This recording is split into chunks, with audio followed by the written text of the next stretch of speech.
TTV Dinakaran, Sengottaiyan, OPS எல்லாருமே ஒன்று சேர்ந்துட்டாங்க. உங்க எல்லாருக்குமே வந்து அதிமுக எதிர்க்கட்சி ஆகணும் அப்படின்னு ஒரு ஆசையா, இல்ல திமுக மறுபடியும் ஆளுங்கட்சி ஆகணும் அப்படின்னு ஒரு எண்ணத்தோட செயல்படுறீங்க? எடப்பாடி தமிழ்நாட்டு முதலமைச்சரோட ஆகக்கூடாதுன்ற எண்ணத்தோட செயல்படுறாங்க. இல்ல நம்ம வந்து அதிமுக இல்லை, அதிமுக வேற, எடப்பாடி வேற. அதிமுகல எடப்பாடி முதலமைச்சரா எந்த சூழ்நிலையும் வந்துடக்கூடாதுன்றதுல இவங்க 4 பேரும் கண்ணும் கருத்துமா இருக்கிறாங்க.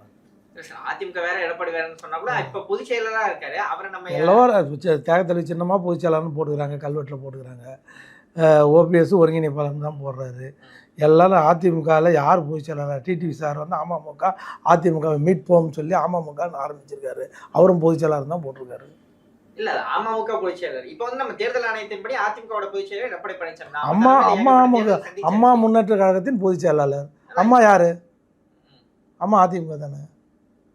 அம்மா அதிமுக நம்ம பிரிச்சு பார்க்க முடியாத மாதிரி இப்ப எடப்பாடி பழனிசாமி அதிமுக எப்படி சரி? அதுதாங்க புரியுது. அதுதான் டிடிவி சார் நல்லா ஒரு விஷயம் சொன்னார்.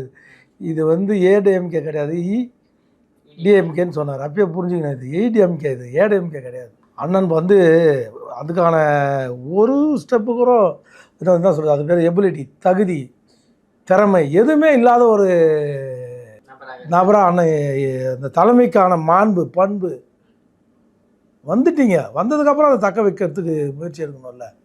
நீங்கள் 10வது இடத்துல இருந்தீங்க, முதல் இடத்துக்கு அண்ணன் டிடிவி சார் அவரே ஒத்துக்கிட்டார் அவர் செய்த தப்பை. யார்? அவன் நான் தான் இந்த தவறு பண்ணி ஒரு 8 வந்து உட்கார வச்சுட்டா போகுது வரலன்னாரு. அன்றைக்கி அவங்க சித்தப்பா இந்த நான் நடராஜன் ஒத்துக்கலை, ஓபிஎஸ் அண்ணனே இருக்கட்டும்னாரு. வெங்கையா நாயுடு எவ்வளோ பஞ்சாயத்து பேசினார் கோவத்தூரில், ஒத்துக்கவே இல்லை யாருமே. இவங்க